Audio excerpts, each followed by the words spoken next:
What is going on, gang? Welcome back to Ran When Parked. Today, I think I'm probably going to have a relatively short video for you guys. Basically just an update, plus maybe a little bit of action, I guess.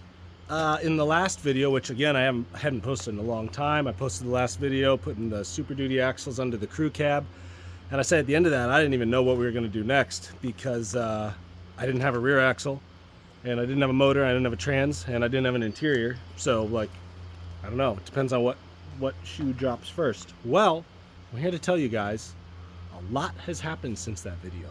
So first and foremost, I found a guy parting out a 2012 F350 and he had the rear axle out of it.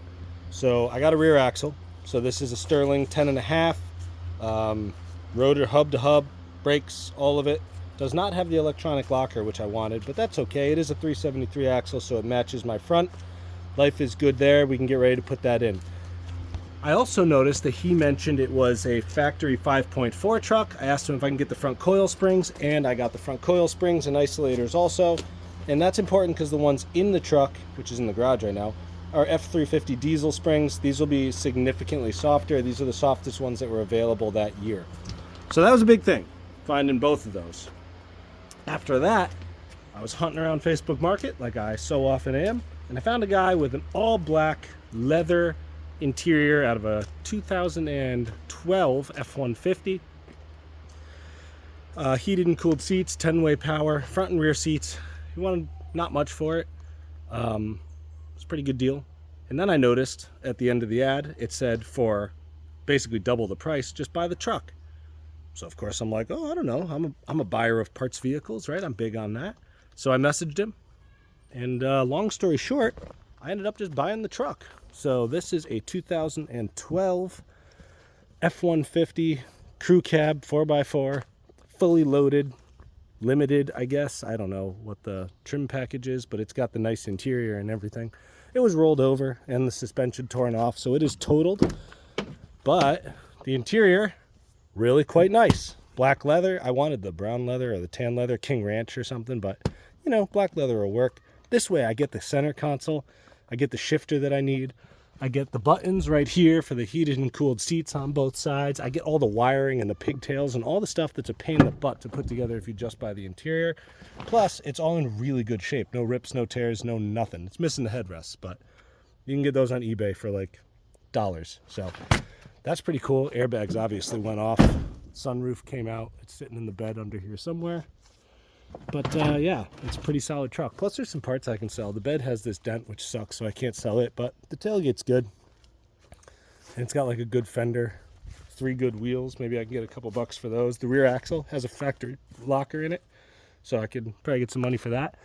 And it has a 36-gallon extended tank, which I've never heard of before, but I imagine I can get some money for that. But the big thing, the big reason why I wanted to buy this truck, and again, I got this really cheap in the grand scheme of things, is, let's see if I can get this open. It is a V8, so it has a Coyote in it. So this is a Gen 1 Coyote.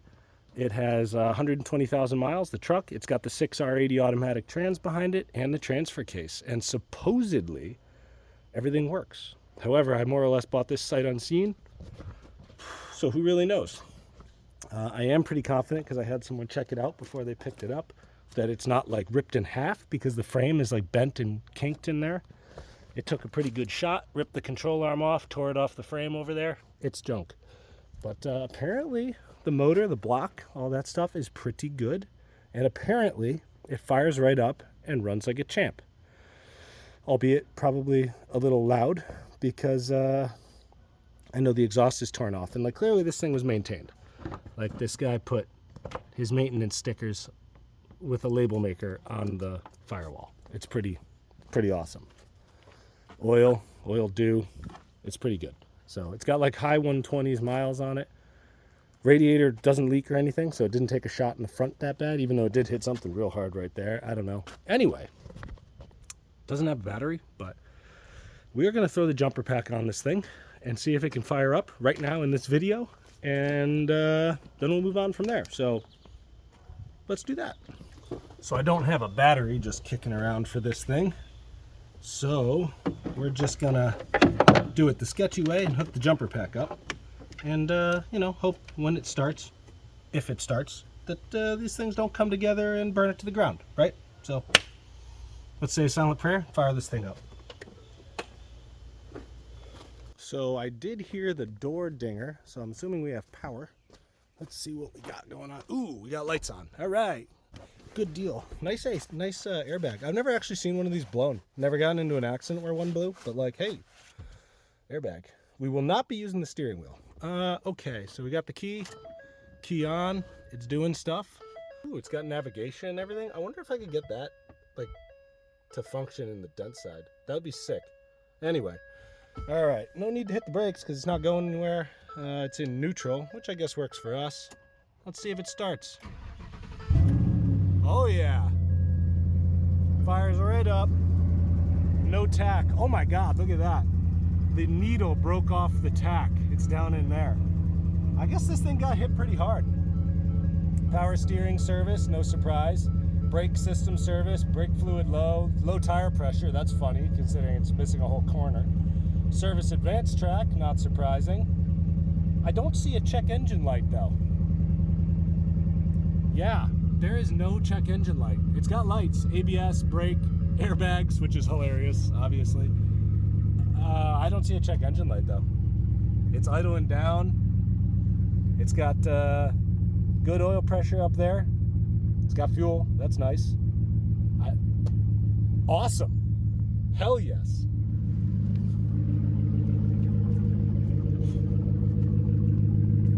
It actually sounds good. He told me the exhaust was broken in half, so yeah, you can see it right there. Yeah, it's broken up under there.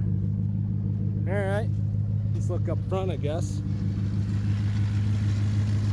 Sounds good. Awesome, awesome, awesome, awesome.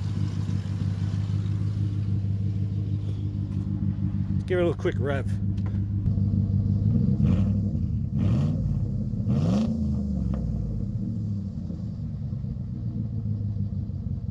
I'm very tempted to like put it in gear and just see what happens, but first, let's make sure the seats work. That works.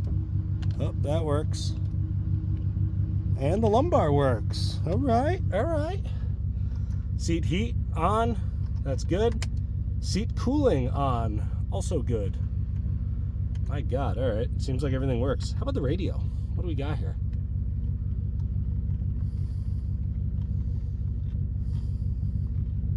Not that it matters, but you know, we're out here toying with it. Might as well find out, right? Hey, it works. Ah, the doors. I should turn that down before I get a copyright strike. Okay, guys, this is exciting. Let's put it in gear. What's the worst that could happen? It went into gear. And it wants to go. I do see some smoke under the hood. Let's see what that is.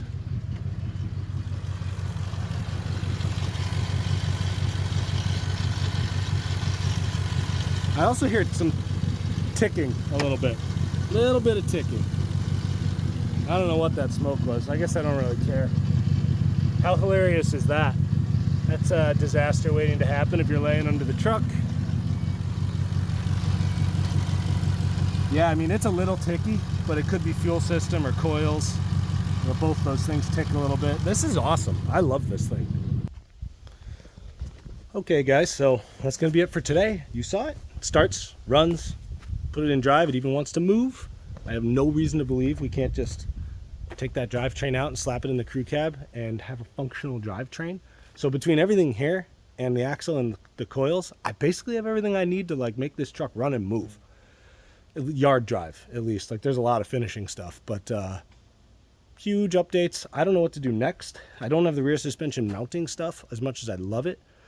So either probably I'll buy everything to put the Raptor rear leafs on with the Super Duty axle. We'll cut the perches off that axle, get it modified, get it under the truck. Or we will pull the Coyote, the trans and the transfer case out of this thing, get it hung in the crew cab. So either way, gonna be fun, gonna be really educational. You guys are not gonna wanna miss it. And you will see this entire truck build right here on Ran One Parts. So don't forget to like, comment, subscribe, and I'll see you guys soon.